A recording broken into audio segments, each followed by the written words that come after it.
Baik, selanjutnya adalah menentukan potensial listrik dan usaha yang dilakukan oleh medan listrik pada sebuah muatan yang bergerak. Nah, sebelumnya kita harus ingat-ingat kembali bahwa energi potensial listrik dan potensial listrik adalah besaran skalar. Nah, di mana besaran skalar ini nanti tanda negatif dan positif dari muatan itu harus diikut sertakan dalam perhitungan matematika.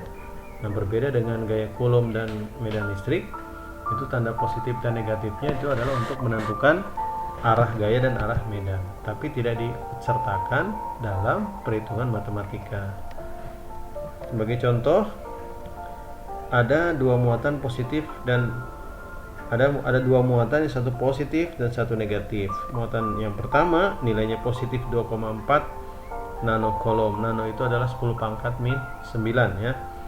Muatan yang kedua adalah minus 6,5 nanocoulomb ya. Nah, kemudian terpisah masing-masing ini sejauh 0,1 meter. Jadi dari muatan 1 dan muatan 2 itu jaraknya 0,1 meter. Kemudian titik D berada di tengah-tengahnya. Berarti kalau titik D berada di tengah-tengahnya, berarti jarak antara A ke D itu adalah 0,05, sama dengan dari titik D ke titik B. Kemudian ada titik C pula. Nah, jaraknya itu 0,08 meter dari titik A dan 0,06 meter dari titik B. Nah, di sini ditentukanlah berapa potensial di titik D dan berapa potensial di titik C, serta berapa usaha yang dilakukan oleh medan listrik ya pada sebuah muatan, yang mana muatan ini adanya berada di titik C kemudian bergerak ke titik D. Nah, sekalian, kita ketahui bahwa di sekitar muatan listrik itu terdapat medan listrik. Di sekitar muatan itu terdapat medan listriknya. Nah, di sini nih ada sebuah titik. Berarti titik D dan titik C ini dipengaruhi oleh medan-medan listrik yang dihasilkan oleh siapa? Oleh muatan 1 dan muatan 2. Nah, sekarang dengan adanya pengaruh muatan 1 dan muatan 2, maka akan timbul potensial listrik. Nah, untuk mencari berapa potensial listrik titik D, nah gunakan persamaan ini.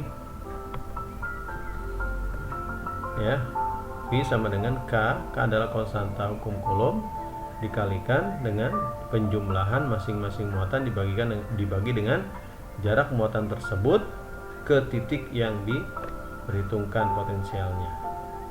Begitu. Jadi di sini untuk mencari potensial titik D ya jaraknya ya antara potensial muatan 1 ke titik D dan muatan 2 ke titik D.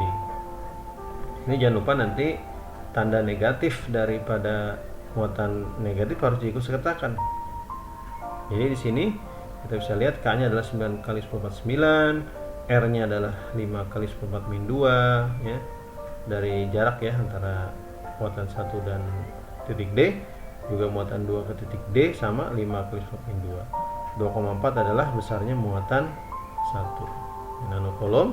Nah, di sini adalah muatan negatifnya harus diikut sertakan. Inilah cara menyelesaikan dalam besaran skalar.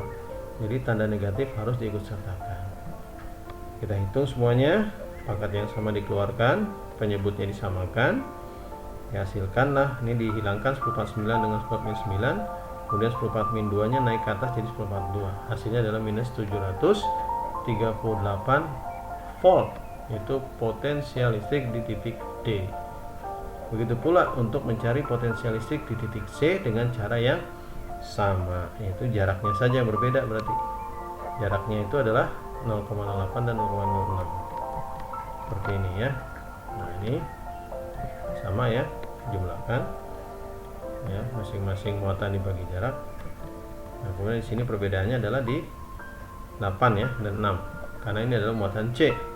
Jadi muatan C itu terletaknya adalah antara ke muatan 1 adalah 8 kali 10/2 meter, dan titik C kepada muatan 2 itu titik yang diletakkan titik B adalah 6 kali 10/2. Kita sama penyelesaiannya, disamakan penyebutnya. 86 jadi 24, 24 bagi 8 ini 3, 24 bagi 6 ini adalah 4. Kemudian pangkat yang sama dikeluarkan, kemudian 10/2 nanti naik ke atas. Maka hasilnya adalah minus 705 volt. Minus 705 volt di titik C, sementara tadi di titik D berapa?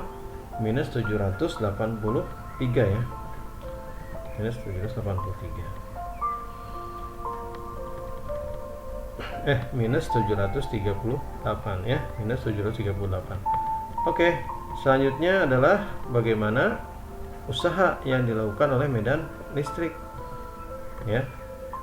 Terdapat sebuah muatan ini ya, terhadap sebuah muatan yang mana muatan tersebut 2,5 nanocoulomb terletak di titik C lalu bergerak ke titik D.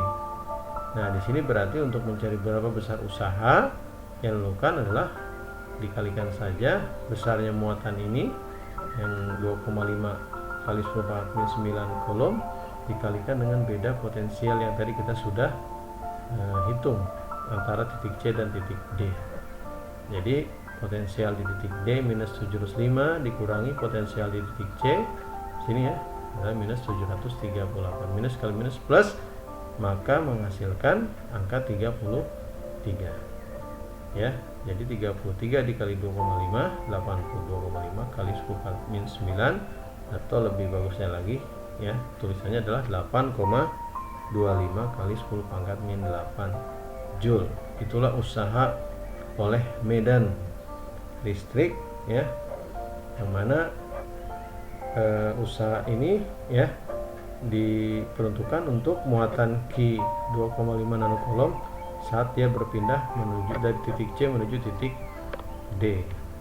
Jadi kesimpulannya, untuk mencari berapa usaha yang dilakukan oleh medan listrik, kamu harus cari dulu masing-masing berapa potensial listrik di masing-masing titik tersebut sebagai sebagai tahap awal perhitungan gitu. Baik, demikian. Sekarang ini adalah tugasnya, silakan dikerjakan ya dengan cara yang sama. Ini persoalan juga hampir mirip ya, tinggal ganti angkanya saja. Saya berharap kalian bisa mencobanya di rumah masing-masing, kemudian nanti hasilnya tolong dikirimkan seperti biasa, itu diupload di link absen. Demikian dari saya. Assalamualaikum warahmatullahi wabarakatuh.